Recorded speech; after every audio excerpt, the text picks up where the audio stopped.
अब जेठानी सिखाए मुझे। नेहा की शादी अभी नई नहीं हुई थी, लेकिन नई शादी होने के बाद भी रोहित नेहा की एक नहीं सुनता था। ऐसी ही एक रात नेहा रोहित से कहती है, रोहित, हमारी नई शादी हुई है। शादी के बाद सब लोग हनीमून के लिए जाते हैं, पर हम तो नहीं गए। कब जा रहे हैं हम?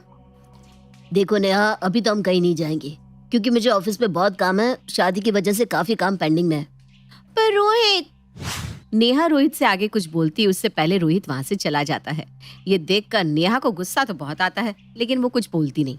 आखिर बोलती भी कैसे, बेचारी की अभी नई नई शादी जो हुई थी। अगली सुबह नेहा गुस्से में खाना बना रही थी, तभी उसकी जेठानी रागिनी उसके पास आती है और उसको गुस्से में देख उसके गुस्से का कारण पूछती है। नेहा, क्या हुआ? इतने गुस्से में खाना क्यों बना रही हो? दीदी, गुस्से में खाना ना बनाऊं तो और क्या करूं? शादी के बाद तो लड़कियों की लाइफ इन सब में ही उलझ कर रह जाती है। अरे पर हुआ क्या है? तुम ऐसे क्यों बात कर रही हो जैसे तुम्हारे और देवर जी के बीच में कोई झगड़ा हुआ हो? दीदी, अगर झगड़ा होता भी ना तो भी समझ में आता, लेकिन ये झगड़ा भी नहीं करते ना। चुप रहकर भी ये इतना सब बोल जाते हैं कि क्या ही बताऊं। अरे हमारी अभी अभी शादी हुई है, लेकिन इन्हें बस अपना ऑफिस दिख रहा है। मैं समझती हूँ ऑफिस का प्रेशर होगा, लेकिन क्या वो मुझे कहीं घुमाने भी नहीं ले जा सकते? तो ये बात है, देवर जी तुम्हें टाइम नहीं दे रहे। हाँ दीदी, मैं तो इनकी इस बात से बहुत परेशान हो चुकी हूँ। मैं इन्हें कुछ बोल भी नहीं सकती, आखिर पति जो ठहरे। दोनों देवरानी जेठानी आपस में बात कर रही थी, तभी वहां उनकी सास सुमित्रा आती है और दोनों देवरानी जेठानी को साथ में देखकर कहती है, अरे वाह, आज तो मेरी दोनों बहुएं यहाँ है। क्या बात है, घर के काम खत्म हो गए क्या? रागिनी बहू, लगता है तूने घर की काफी अच्छे से सफाई कर दी है, तभी तो इतनी फुर्सत से यहाँ खड़ी होकर बातें कर रही हैं। नहीं नहीं माँ जी, ऐसा नहीं है, मैं बस जा ही रही थी। मैं तो ये देखने आई थी कि आज नेहा खाने में क्या बना रही है। अच्छा, तो तुझे खाने में इंटरेस्ट आ रहा है। एक काम करते हैं, तुम दोनों का काम बदल देते हैं। माँ जी, दीदी मुझसे बस बात ही तो कर रही हैं, आप उन पर गुस्सा क्यों कर रही हैं? बहू, तो अब इस घर में नहीं आई है ना, इसलिए तुझे कुछ पता नहीं। सुमित्रा अपनी बात बोलकर वहां से चली जाती है। अपनी सास को जाता देख अब रागिनी भी वहां से चली जाती है। ऐसे ही समय बीतता है और एक दिन सभी घर वाले साथ में बैठे थे, तभी नेहा कहती है, माँ जी, आज खाने में क्या बनाना है? देख ले बहू, जो सही लगे वो बना ले। माँ जी, मैं क्या सोच रही थी कि बहुत दिनों से हम कहीं बाहर नहीं गए, क्यों ना आज पूरी फैमिली कहीं बाहर चले। इससे आज नेहा को भी थोड़ा रिलैक्स हो जाएगा और हम पूरी फैमिली कहीं बाहर भी घुमाएंगे। चुप करके घर का खाना खा लो तुम, कहीं बाहर जाने की जरूरत नहीं है। पैसे फालतू में आ रहे हैं क्या? पर माँ जी, चुप कर, हर समय अपनी चटोरी जुबान बाहर निकालती रहती है। सुमित्रा ये बात बोली रही थी, तभी रागिनी का पति राज अपनी माँ को जवाब देता है, क्या माँ, आप हर बात पर रागिनी को चुप क्यों करवा देती हो? अरे अगर आज उसका बाहर खाने का मन है तो आप क्यों मना कर रही हो? चलते ना बाहर, इसमें ऐसे बोलने वाली क्या बात है? राज रागिनी को सपोर्ट करता है और सभी को बाहर जाने के लिए तैयार होने को कह देता है। सुमित्रा भी अब तैयार होने चली जाती है। वहीं नेहा अपनी जेठानी के पास जाती है। वाह दीदी, आपकी तो बहुत चलती है। आपके लिए जेठ जी ने माँ जी को भी जवाब दे दिया। और नहीं तो क्या, अरे अपने पति को अपने काबू में रखना पड़ता है। उनको जितनी छूट दोगे ना, वो उतना ही सर पर चढ़कर तांडव करेंगे। इसलिए मैं तो अपने पति को कस कर रखती हूँ। पर दीदी, जो भी है, आपकी माँ जी पर नहीं चल पाती। अरे वो तो माँ जी की उम्र बढ़ रही है ना, और तुम जानती हो बढ़ती उम्र के साथ इंसान बच्चा होता जाता है, इसलिए मैं उन्हें कुछ कहती नहीं। मैं तो तुम्हें भी यही कहूंगी कि तुम भी अपने पति को अपने काबू में रखना सीख लो, नहीं तो सास बाद में पहले वो तुम्हारे सर पर चढ़ के नाचेगा। पर दीदी, मैं ऐसा क्या करूं जो उनको अपने काबू में रख सकूं? कुछ नहीं, बस बात बात पर गुस्सा होने का नाटक करो, फिर देखो कैसे देवर जी तुम्हें मनाते हैं और तुम्हारे आगे पीछे घूमते हैं। रागिनी की बात सुनकर नेहा जल्दी से अपने कमरे में जाती है और अपने हाथों में साड़ियां रख रोहित को दिखाती है। रोहित जी, देखिए ना, इन दोनों साड़ी में से कौन सी साड़ी पहनूं? नेहा, तुम पर सब कुछ अच्छा लगता है, इसलिए तुम जो भी पहनोगी सब अच्छा ही लगेगा। ये क्या बात हुई? अरे मैं आपसे पूछ रही हूँ, ये सोच कर कि आप मुझे अपनी पसंद बताएंगे, लेकिन आप है कि मेरी तरफ देखती भी नहीं। आपसे मुझे और कोई उम्मीद ही नहीं है। नेहा गुस्से में वहां से चली जाती है और एक्सपेक्ट करती है कि रोहित उसको मनाने के लिए आएगा। लेकिन रोहित तो उसको मनाने आता ही नहीं। नेहा का नकली गुस्सा अब रियलिटी में बदल जाता है और बाहर जाने के बाद भी वो रोहित से बात नहीं करती। कुछ देर बाद जब सभी लोग घर आते हैं तो नेहा अपनी जेठानी के पास जाती है। दीदी, आपने कहा था बात बात पर गुस्सा होना, फिर रोहित मुझे खुद मनाएगा, लेकिन वो तो मुझे मनाने ही नहीं आए। अरे नेहा, थोड़ा सब्र करो, कल सुबह भी बात मत करना, फिर देखना कैसे तुम्हारे पास आता है वो। रागिनी की बात सुनकर नेहा एक बार फिर उसकी बात मान लेती है और अपने कमरे में चली जाती है। रोहित उससे बात करने की कोशिश करता है पर नेहा सो जाती है। अगली सुबह भी नेहा रोहित से बात नहीं करती और शाम को जब रोहित घर आता है तो वो नेहा के लिए एक बहुत प्यारी सी ड्रेस लेकर आता है। नेहा देखो, मैं तुम्हारे लिए क्या लेकर आया हूँ। वाओ, ये ड्रेस तो बहुत ही प्यारी लग रही है। तुम्हें पसंद आई ना? हाँ, बहुत। बस इसीलिए मैंने उस दिन तुम्हें नहीं बताया कि तुम्हें कौन सी ड्रेस पहननी है, क्योंकि मैं तुम्हें इस ड्रेस में देखना चाहता हूँ। रोहित की बात सुनकर नेहा उसको गले से लगा लेती है।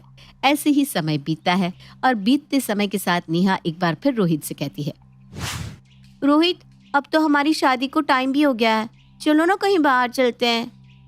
नेहा, मैं जानता हूँ तुम्हारा बाहर जाने का बहुत मन है, लेकिन मैं क्या करूँ, मैं भी तो मजबूर हूँ ना।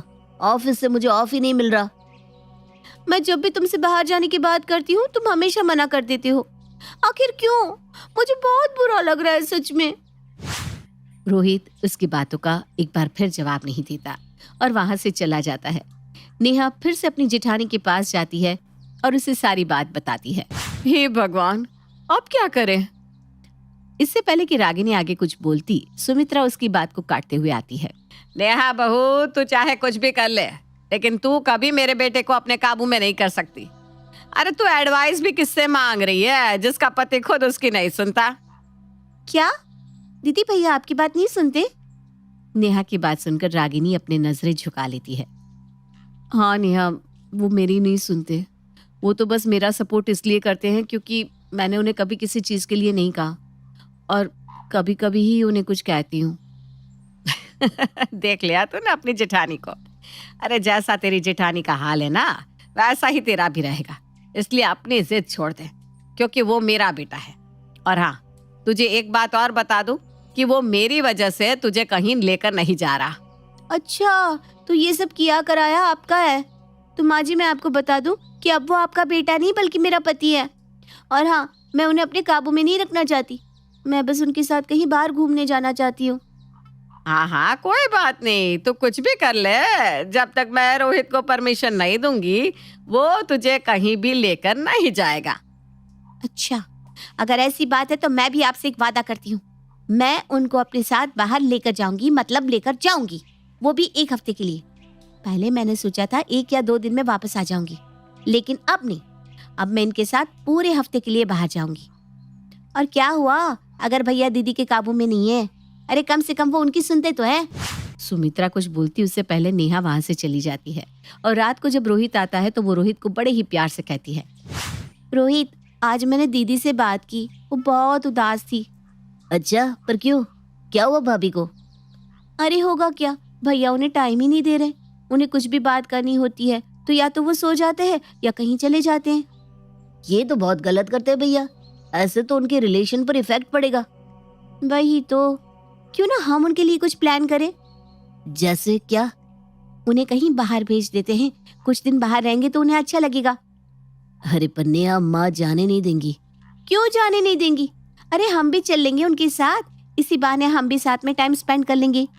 रोहित को नेहा का आइडिया काफी अच्छा लगता है और वो वैसा ही करता है जैसा नेहा कहती है। कुछ देर बाद रोहित सबको बुलाता है और सभी से कहता है, माँ, भैया और भाभी कुछ दिन के लिए बाहर जा रहे हैं। लेकिन मुझसे बिना पूछे? हाँ माँ, मुझे ऐसा लगता है कि हमें बीच बीच में ना गैप लेते रहना चाहिए। नहीं, वो दोनों अकेले कहीं नहीं जाएंगे। माँ, किसने कहा कि वो दोनों अकेले जा रहे हैं? अरे मैं और नेहा भी तो जा रहे हैं उनके साथ। नहीं, इस घर से कोई कहीं नहीं जाएगा। माँ देखिए, अब हम बच्चे नहीं हैं, हम बड़े हो चुके हैं, हमें बाहर जाने दीजिए। अगर आपको चलना है तो आप भी चल सकती हैं। रोहित की ऐसी बात सुनकर सुमित्रा चुप हो जाती है और अपनी छोटी बहू की तरफ देखती रहती है, क्योंकि वो समझ चुकी थी कि ये सब उसका ही किया कराया है। पर सुमित्रा कुछ नहीं कह पाती और इस तरह वो चारों 1 हफ्ते के लिए घर से बाहर घूमने के लिए चले ही जाते हैं। कहते हैं कि आपके घर पर कौन किस नीयत से आता है ये तो पता नहीं चलता, लेकिन गलत सलाह से आपके घर क्या हो सकता है। देखिए बहू, मुझे ना तेरी वो सहेली बिल्कुल अच्छी नहीं लगती। वो अपने सास ससुर के साथ कितना बुरा व्यवहार करती है। तुम ना उससे दूर ही रहा करो। हाँ, देखिए माँ जी, वो क्या करती है वो उसका मतलब है, लेकिन मेरे संस्कार तो मेरे साथ है ना। बस मेरा समय अच्छा बीते इसलिए कुछ देर उसके साथ रह लेती हूँ। अरे लेकिन बहू, साथ का असर दिखने में वक्त नहीं लगता। होता भी ऐसा ही है जिस बात का सासू माँ को डर था। माँ जी, आप तो मेरे बच्चे को बिल्कुल भी ठीक से नहीं देखती। अरे देखिए तो कैसा दुबला हो रहा है।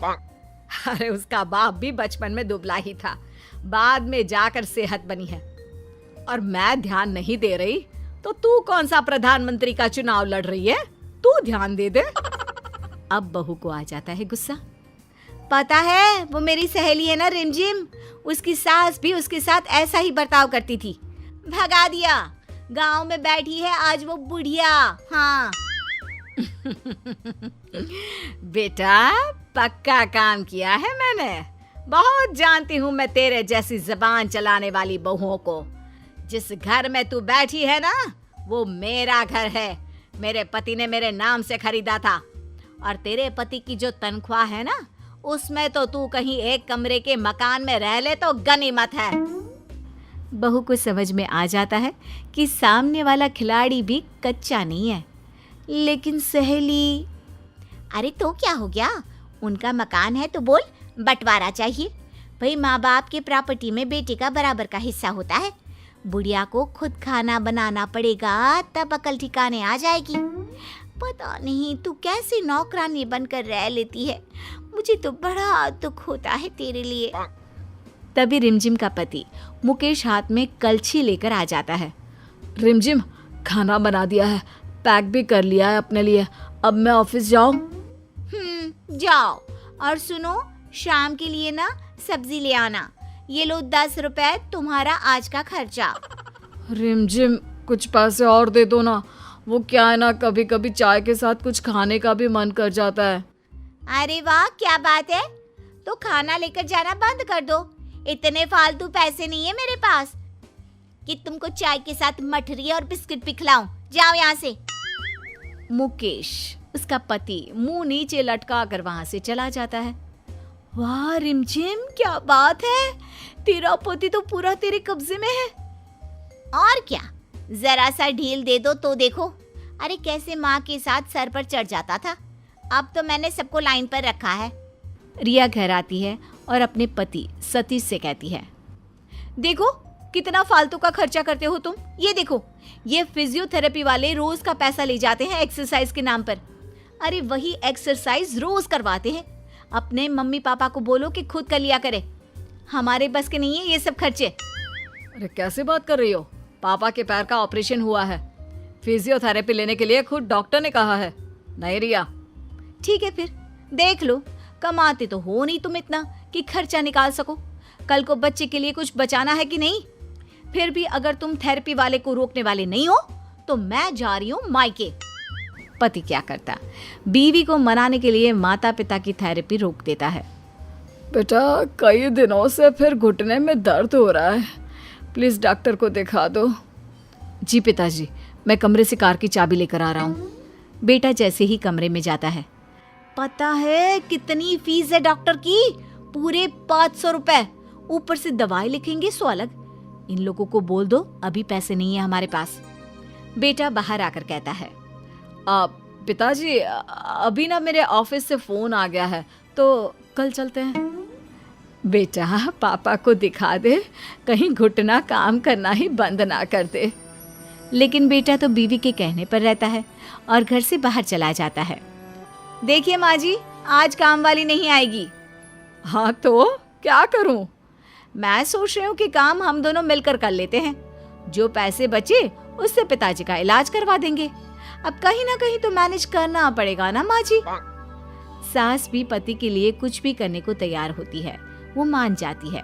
लेकिन अगले ही दिन से, माँ जी मैं ना सब्जी काट रही हूँ, आप झाड़ू लगा लें और फिर पोछा। अब बेटा मैं सब्जी काट देती हूँ, वो झुककर झाड़ू तो मुझसे नहीं लग पाएगी। बहू जो बैठकर टीवी देख रही थी और हाथ में 2 आलू लेकर बैठी थी। नहीं माँ जी, मेरा फेवरेट शो आ रहा है, मैं सब्जी काटूंगी, आप झाड़ू के बाद पोछा लगा लेना। सास को उम्मीद होती है कि घर के काम से पैसे बचेंगे और उनसे पिता का इलाज कराएंगे, लेकिन पूरे 1 महीने बाद बेटा सतीश, पापा को डॉक्टर को दिखा देना। माँ, वो इस बार त्योहार है तो पैसों की कमी है, अगले महीने पक्का। सास को गुस्सा आ जाता है। वो समझ जाती है कि सब पढ़ाया बहू का ही है। फिर एक रोज, अरे ये क्या कर रही हो? ये बेटे और बहू का सामान क्यों निकाल रही हो? वो लोग आएंगे तो गुस्सा करेंगे। लेकिन सास एक बार भी नहीं सुनती और बेटे बहू का सारा सामान निकाल कर बाहर रख देती है। थोड़ी देर में हाथ में शॉपिंग बैग लेकर बेटा बहू घर आते हैं। अरे ये क्या, किसकी हिम्मत हो गई मेरे सामान को कमरे से बाहर करने की?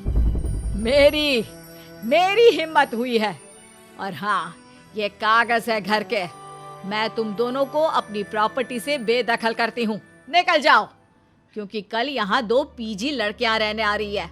उनके पैसों से मैं अपना और अपने पति की दवाई, इलाज, खाना पीना सब कुछ कर सकती हूँ।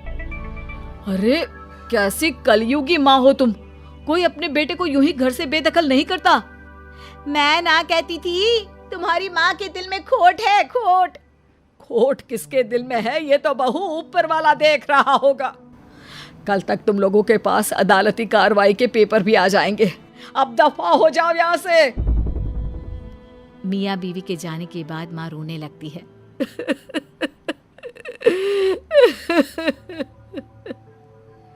देखो, तुमने जो किया वो ठीक किया है। ये समाज की सोच है कि माता पिता बुढ़ापे में कितनी भी मुश्किलों का सामना करें, लेकिन बच्चों को कुछ भी बोलो तो कलयुगी हो जाए। उधर सतीश रिया से कहता है, यार कहाँ चले, कुछ समझ में नहीं आ रहा। देखा, तुम्हारी माँ ने एक बार भी नहीं सोचा कि बेटा बहू कहाँ जाएंगे। मैं चली अपने मायके, तुम अपना देख लो। अरे जिसके माँ बाप ने ही निकाल दिया हो उसके साथ मैं क्या करूंगी रहकर। रिया सतीश को छोड़कर चली जाती है। रास्ते में बैठा सतीश सोच ही रहा होता है कि वो कहाँ जाए कि सामने एक माँ को देखता है जो अपने बच्चे को खाना खिला रही होती है। माँ, तूने भी तो कुछ नहीं खाया, तू भी खा ले।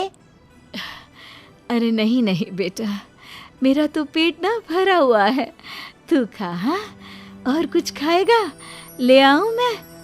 नहीं माँ, मुझे पता है तेरे पास पैसे नहीं है, लेकिन तू मुझे खुश करने के लिए ये बोल रही है। सतीश को अपनी माँ की याद आती है। वो भागकर घर जाता है। माँ मुझे माफ कर दे। मैं मानता हूँ मैंने गलती की है। मैं अब इस घर से कहीं नहीं जाऊंगा। मुझे बस एक बार माफ कर दे माँ। माँ सतीश को गले लगा लेती है। वो जानती है कि बेटा ठीक रहा तो बहू की मजाल नहीं होगी कि किसी को दुख दे।